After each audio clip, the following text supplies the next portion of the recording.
제목은 죄인에게 임한 은혜입니다. 죄인에게 임한 은혜. 먼저는 우리가 알아야 될 것이 요한복음 12장 1절부터 8절이랑 마태복음 26장 6절부터 13절, 그리고 마가복음 14장 3절부터 9절에 기록된 것은 이 한 사건을 기록한 것이지만 이 본문에 기록된 사건은 다른 사건입니다. 보면 시몬이라는 이름을 가진 사람이 등장하는 것이랑 여인이 취한 행동과 또 여인이 예수님께 드린, 예수님을 섬기면서 한 이 물건을 보면 같은 사건이라고 생각할 수도 있지만, 여기 우리 본문은 갈릴리에서 일어났던 사건이고 요한복음 12장에 기록된 사건은 베다니에서 일어났던 사건입니다. 그리고 두 사건에 동일하게 시몬이라는 사람이 나오지만 그 시몬이라는 이름은 당시에 흔한 이름이었다 그래요. 그래서 예수님의 12 제자들 중에서도 시몬이라는 이름 가진 사람이 2명 있었고 신약 성경에만 11번 나타난다 그럽니다. 그래서 요한복음 12장이랑 마태복음 26장, 마가복음 14장은 같은 사건을 기록한 병행 구절이고 본문은 자세히 보면 분명히 다른 사건입니다. 이 본문은 예수님께서 갈릴리에 계실 때 바리새인들 중 하나가 예수께 청하여 자기와 함께 음식을 드시자고 하니 예수께서 그 바리새인의 집에 들어가 식사 자리에 앉으셨습니다. 그런데 마침 그 마을에 사는 죄인인 한 여자가 예수께서 그 바리새인의 집에서 식사하신다는 것을 알고 향유를 담은 옥합을 가지고 왔습니다. 여기 죄인인 한 여자라고 했는데 아마 그 어떤 주석가 보니까 아마 창기였을 것이다 이렇게 말씀하시더라고요. 그래서 그 동네 사람들도, 이 마을 사람들도 그 여자가 죄인인 것을 다 알고, 그리고 저 여자는 창기다 이렇게 멸시하고 굉장히 비참한 상태에 있던, 그리고 창기를 하던 여자였을 것으로 보여집니다.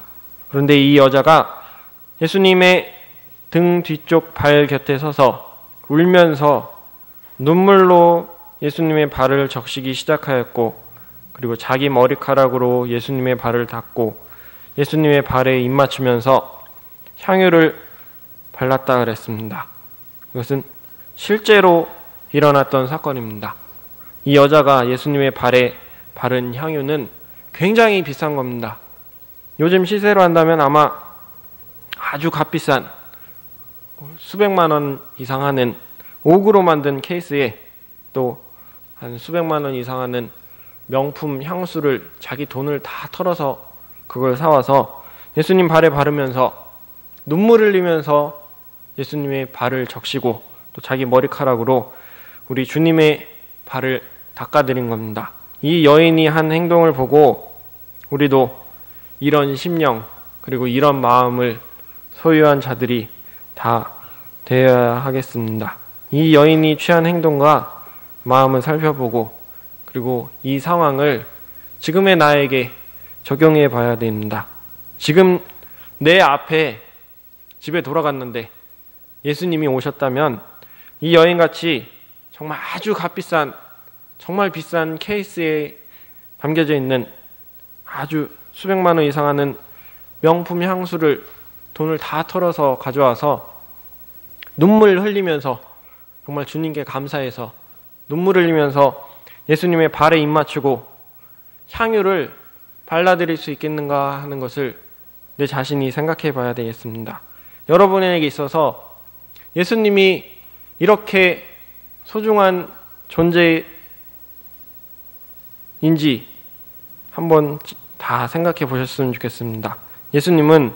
여러분은 예수님을 이렇게 소중한 분으로 모시고 살고 계신지, 여인과 같이 할 수 있는지, 아니면 여기에 나타난 바리새인 시몬이라는 사람과 같이 44절부터 보면 집에 들어왔을 때 발 씻을 물도 주지 않고, 요새로 말하면 물수건도 주지 않고, 45절에 보면 예수님께 인사하지도 않고 입 맞추는 그 당시 인사도 하지 않고, 46절에 보면 머리에 기름도 바르지 않는 이런 바리새인 같이 홀대접하는 사람인가? 아니면 나에게 있어서 그리스도는 가장 귀한 분이고 존귀한 분으로 내가 모시고 살아가고 있는가? 항상 그런 심령이고, 나에게 있어서 예수님이 이 세상에서 무엇과도 바꿀 수 없는 가장 귀중한 분인가 하는 것을, 그리고 이런 심령이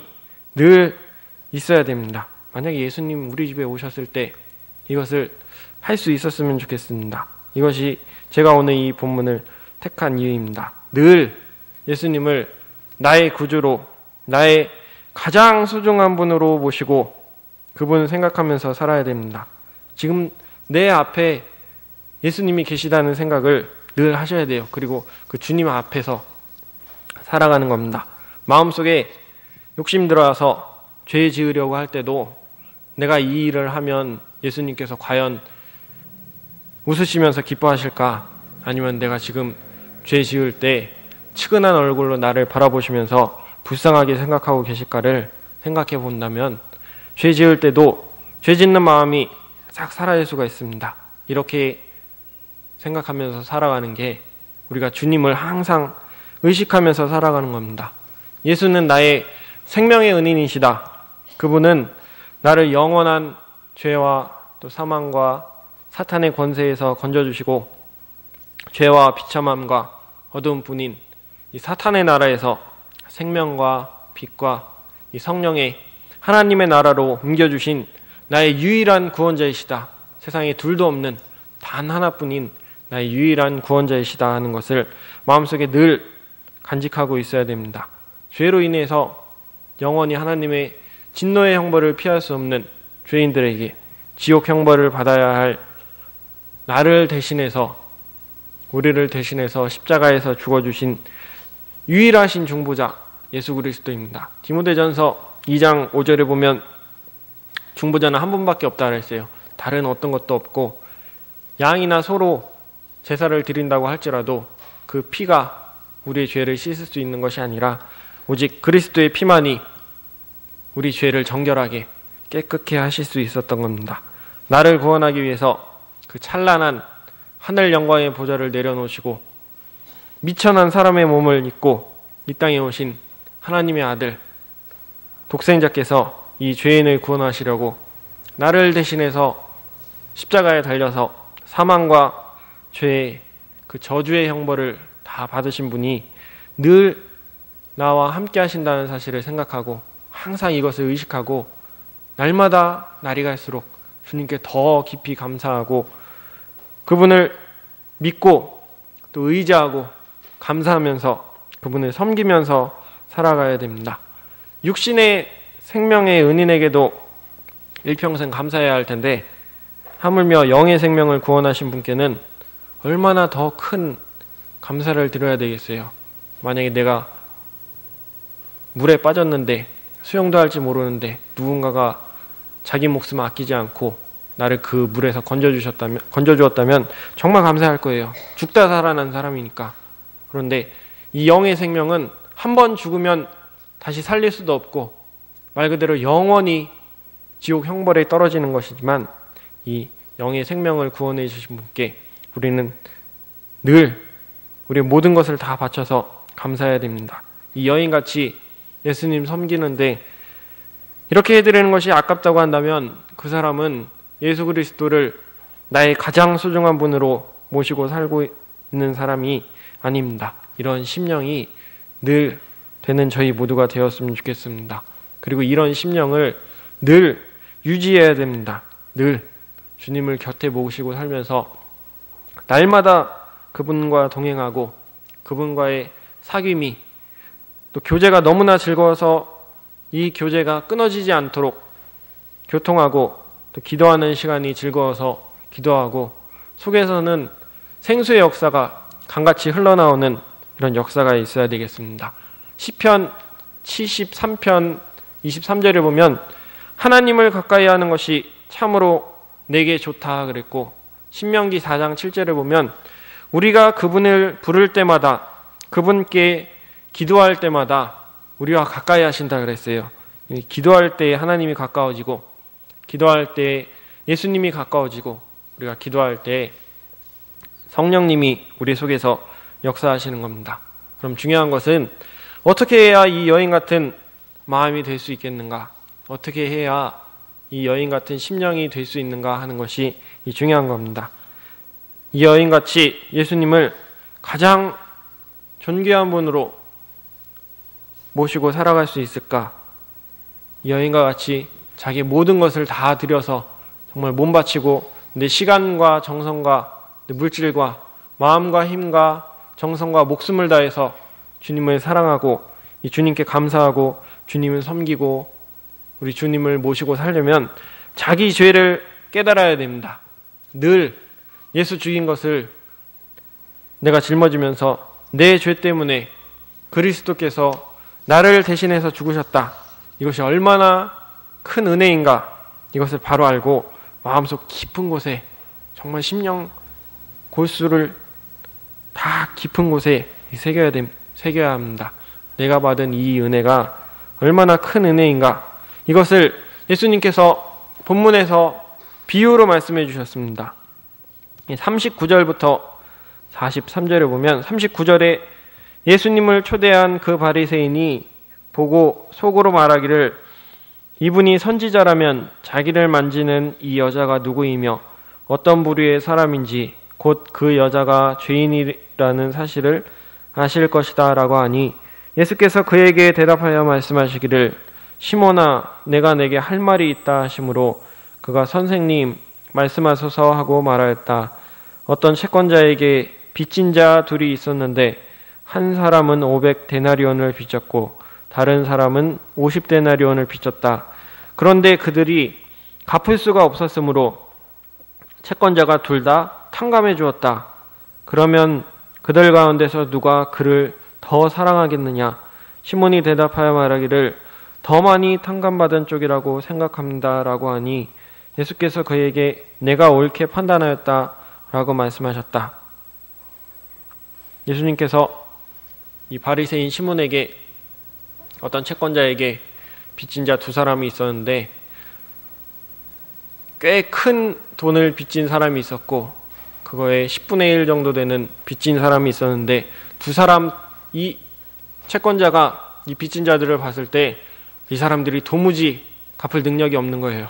그래서 야 너네 일평생 일해봤자 못 갚을 것 같다. 그거 그냥 갚지 마라 하니까 이 예수님께서 이 바리새인 시몬에게 둘 다 탕감해 줬는데 누가 더 그 채권자를 사랑하겠느냐, 누가 더 감사하고 고맙게 생각하겠느냐 물어본 겁니다. 그때 이 시몬이 더 큰 빚을 졌던 사람이, 더 많이 탕감받은 사람이 그 채권자에게 고맙게 생각할 겁니다. 그를 더 사랑할 겁니다. 이 예수님께 말했습니다. 우리는 다 빚진 자들입니다. 그 무엇으로도 갚을 수 없는 이 빚을 진 자들이었어요. 그런데 이 빚을 갚으려면 반드시 피 흘려서 죽어야 됩니다. 그런데 하나님께서 보셨을 때는 우리는 다 죄인이어서 이 세상에는 아담 이후로 태어난 모든 사람은 전부 다 자기 죄를 가지고 태어나서 자기 죄를 없앨 수 없기 때문에 하나님께서 우리를 보셨을 때는 저들은 자기 죄를 없앨 수 없다. 도무지 없앨 수 없기 때문에 내가 독생자를 보내서 저들의 죄를 사해 줘야 되겠다 하고 하나님께서 우리에게 독생자를 보내주신 겁니다. 다른 어떤 사람도 아니고 하나님의 본체이신 하나님의 아들이 사람의 몸을 입고 오셔서 나를 대신해서 그의 피값으로 대신 죽어주셔서 이 죄의 빚을 갚아주시고 무거운 이 죄의 짐을 벗겨주신 겁니다. 어른들은 아실 거예요. 아마 그 집 살 때 그 전세 대출 받고 뭐 매매 대출 받으시고 하고 또 차 살 때 할부금 있고 그런 이 대출 자금 할부금 갚을 때 얼마나 힘들어요. 그런데 그 돈의 무게와는 비교도 할 수 없이 무거운 짐과 이 빚이 우리가 진 죄의 빚이고 이 죄의 무게였습니다. 이거를 이 여인이 바로 알았고 이 주님께 감사하고 주님 더 사랑하면서 주님께 감사하고 주님 사랑하면서 이 값비싼 향유를 가지고 눈물을 흘리면서 주님 감사합니다 하고 자기 죄를 회개하고 주님께 모든 것을 다 바치고 눈물로써 주님의 발을 닦아드리고 자기 머리카락으로 주님의 발을 닦아드린 겁니다. 18세기에 존 뉴턴이라는 사람이 있었습니다. 영국에서 태어난 사람인데 한 11살 때부터 아버지가 선장이어서 같이 험난한 어린 시절을 보냈다 그래요. 그리고 학교도 제대로 못 다니다가 청소년 때는 방황하다가 나중에 청년 때 돼서 노예무역선에 올랐습니다. 그리고 나중에 젊은 나이에 선장이 됐는데 배 안에서 한 번은 책 읽다가 그 배를 집어삼킬 만한 아주 큰 폭풍이 일어났다 그럽니다. 다행히 배가 거의 반쪽이 나기 전에 폭풍이 멈췄는데 바다 한가운데에서 이 뉴턴이라는 청년이 하나님의 음성에 귀를 기울였어요. 그리고 하나님 모른 채 하루하루 살던 것을 어리석게 생각하고 울부짖으면서 지금까지의 삶을 다 고백하고 뉘우쳤습니다. 자기같이 흉악한 죄인을 용서하시고 한없는 기쁨을 주시는 이 하나님을 만나고 찬양한 겁니다. 이 뉴턴이라는 사람이 노예무역선 선장까지 된 겁니다. 나중에는. 그런데 나중에 비틀거리면서 내려와서 마지막으로 배를 보고 이제는 내가 하나님 위해서 내 목숨을 바쳐야 되겠다. 마음 굳게 먹고 16년 동안 일하고 또 독학해서 신학 공부 마치고 나중에 목사님 됐습니다. 그리고 나중에 그 사역을 시작한 지 얼마 안 됐을 때 자기를 돌아보면서 놀라운 주님의 은혜에 대해서 설교했는데 설교 준비하던 중에 죄인 중에 죄인인 자기를 구원하신 이 주님의 은혜를 찬양하지 않을 수가 없어서 그 설교의 마무리를 위해서 시를 한 편 썼다 그래요. 그 시가 우리 찬송가 305장에 있는 나 같은 죄인 살리신입니다. 노예무역선 선장하던 사람이 나중에 하나님 만나서 이 시를 쓰고 하나님께 감사하는 거예요. 나 같은 죄인 살리신 주 은혜 놀라워 잃었던 생명 찾았고 광명을 얻었네. 큰 죄악에서 건지신 주 은혜 고마워. 나 처음 믿은 그 시간 귀하고 귀하다. 이제껏 내가 산 것도 주님의 은혜라. 또 나를 장차 본향이 인도해 주시리. 거기서 우리 영원히 주님의 은혜로 해처럼 밝게 살면서 주 찬양하리라. 이런 시를 쓴 겁니다. 나 같은 죄인 살리신 주님의 은혜가 놀랍다. 자기가 이때까지 지은 죄를 생각해 볼 때 진작에 죽었어야 되고 하나님의 형벌을 받았어야 하는 자이지만 그래도 주님이 지금까지 나를 불쌍히 여겨주셔서 나를 살려주시고 내가 목사까지 될 수 있었던 것은 정말 크신 이 주님의 은혜이다 하고 나 같은 죄인 살려주신 주님의 은혜에 감사하다. 이 뉴턴이 이 시를 쓴 겁니다. 나중에 죽기 전에 이런 말도 했다 그래요. 과거에 아프리카 흑인들 매매하던 이 죄인이 아직 말할 힘이 있어서 설교를 아직도 하고 있습니다. 난 이제 기억력도 없지만 내가 분명히 기억하는 것 두 가지는 내가 큰 죄인이라는 것과 그리스도께서 나를 구원해 주셨다는 사실입니다 하고 이 뉴턴이 그렇게 자기 신앙 고백을 했다고 합니다. 이 사도 바울은 예수님 알기 전에는 예수 믿는 자들 잡아다가 죽이도록 넘겨줬던 사람이고 스데반 집사가 돌에 맞아서 순교할 때에도 그가 죽은 것은 마땅하다고 생각했던 사울이라는 이름을 가진 청년이었지만 이 부활하신 주님을 만난 다음에는 완전히 새 사람이 됐습니다. 그리고 인생의 말년쯤에 가서는 디모데전서 1장 15절에 보면 내가 죄인 중에 괴수다 이렇게 고백했어요. 그리고 사도 바울은 로마서 5장 20절에 죄가 더한 것에 은혜가 더욱 넘친다 말씀했습니다. 자기 죄를 더 크게 깨닫고 늘 울어도 눈물로서 목 아플 줄 알고 주님께 감사하면서 충성하고 또 봉사하고 헌신하고 날이 갈수록 더 뜨겁게 사도 바울같이, 그리고 이 존 뉴턴 노예무역선 선장하던 청년이 목사된 사람같이 주님 더 사랑하는 심령이 되어야 되겠습니다.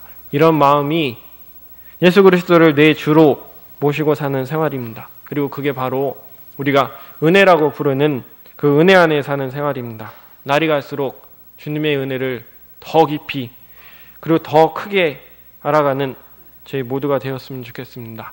하박국 선지자는 가진 것이 아무것도 없어도, 경제적으로 쫄딱 망했어도 나는 여호와를 즐거워하며 나의 구원의 하나님을 기뻐합니다. 주 여호와는 나의 힘입니다. 이렇게 고백했습니다. 이런 심령들이 다 되는 저희 모두가 되었으면 좋겠습니다. 44절부터 46절에 보면 예수님께서 바리새인인 시몬과 이 죄인인 여자가 예수님을 섬긴 것에 대해서 대조로 말씀해 주셨어요. 이 44절에 그리고 그 여자를 돌아보시며 시몬에게 말씀하셨다. 내가 이 여자를 보느냐? 내가 내 집에 들어왔을 때에 너는 나에게 발 씻을 물도 주지 않았으나 이 여자는 눈물로 내 발을 적시고 자기 머리카락으로 닦았다. 너는 내게 입맞추지 않았으나 이 여자는 내가 들어올 때부터 내 발에 입맞추기를 쉬지 않았다. 너는 내 머리에 기름을 바르지 않았으나 이 여자는 내 발에 향유를 발랐다 말씀하셨습니다. 그리고 또 한 가지 중요한 것은 우리가 늘 주님을 의식하는 생활을 하고 주님이 내 앞에 계시다는 생각을 하고 내 앞에 있는 사람이 예수님이라고 생각한다면 내가 어떻게 하겠나 하는 것을 생각해 봐야 됩니다. 그게 예수님께서 가르쳐 주신 이 교훈입니다. 예수님께서 말씀과 행동으로 친히 보여주신 그것을, 우리도 예수님께서 하신 그것을 그대로 쫓아가고 행하는 것이 우리 모두의 스승 되신 예수님의 가르침이고 예수님 닮아가는 것이고 우리 구원을 이루어 나가는 것이고 우리 성화되는 삶입니다. 요한복음 13장 34절 한번 찾아보겠습니다. 요한복음 13장 34절입니다.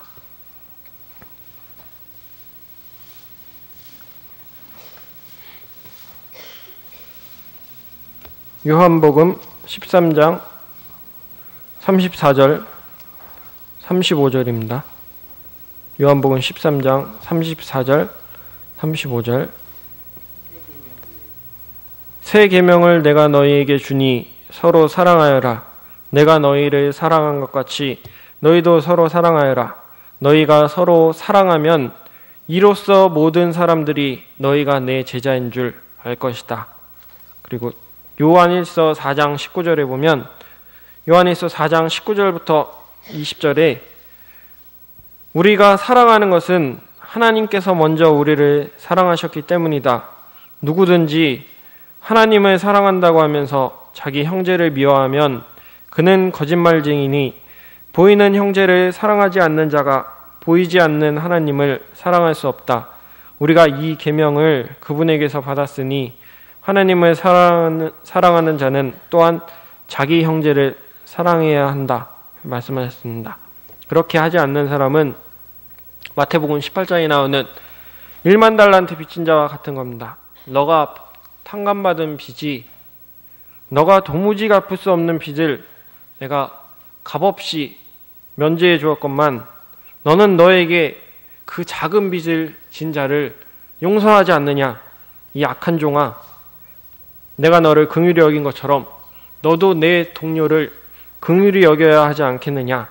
너희가 너희 형제를 진심으로 용서하지 않으면 하늘에 계신 내 아버지께서도 너희에게 이와 같이 하실 것이다. 예수님께서 말씀하신 겁니다. 우리 교회 안에서도 가장 가까운 가정과 또 교회 안에서도 그리고 이 세상에 나가서도 서로 미워하고 시기하고 질투하고 또 모함하고 용서하지 않는 사람, 하나님께서 아버지의 사랑으로 그 사람 회개시키기 위해서 반드시 갚아주십니다. 하나님이 그런 거 잊지 않으시고 반드시 부응해 주신다고 말씀하셨어요.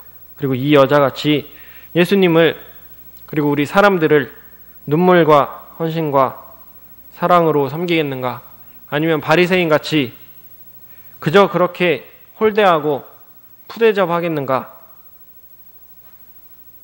여러분은 어떤 사람이 되어야 된다고 생각하십니까? 이 여자같이 예수님을 정말 눈물로 그리고 헌신으로 예수님께 정말 그 구속의 은혜를 깊이 알아서 내가 주님 앞에서 도무지 용서받을 수 없는 큰 죄인이었지만 우리 독생자께서 나를 대신해서 죽어주신 그 사랑이 감사함으로 정말 눈물과 헌신과 사랑으로 섬기며 우리 주님을 모시며 살아가는 저희가 모두가 되었으면 좋겠습니다. 사무엘상 2장 30절에 보면 나를 존귀하게 여기는 자를 내가 존귀하게 여기고 나를 무시하는 자를 내가 멸시할 것이다 말씀하셨어요. 그리고 날마다 자기 죄를 깊이 깨닫고 십자가를 더 깊이 깨닫고 마음속에 깊이 새겨져서 예수님을 존귀히 여기고 사람 사랑하고 헌신하는 저희 모두가 되기를 소망합니다. 그리고 날마다 나 같은 죄인 살리신 주님의 은혜가 놀랍다 생각하면서 내가 지금까지 지은 죄 얼마나 많은지 나는 기억도 못하지만 하나님께서 그 죄 단번에 다 도말하여 주신 줄로 믿고 현재도 내가 지금 하루에도 수십 번 수백 번씩 죄 짓고 있지만 그리고 앞으로도 나는 살아가면서 정말 셀 수도 없을 만큼 많은 죄를 짓겠지만 그 많은 죄들 그리고 그 무거운 죄의 짐을 우리 주님께서 벗겨주신 줄로 믿고 주님께 감사하면서 주님 사랑하고 또 감사하고 사람들도 서로 사랑하고 섬기는 우리 모두가 되기를 소망합니다. 이 바리새인은 시몬이라는 이름도 기록되어 있지만 온 마을이 다 알고 있는 죄인인 이 여자는 이름도 기록되어 있지 않았습니다. 이 구속의 은혜 안에서 날마다 이 구속의 은혜 안에서 더 깊이 들어가고 충만한 은혜 가운데 거하는 우리 모든 성도님들 되시기를 소망하겠습니다. 같이 기도하겠습니다.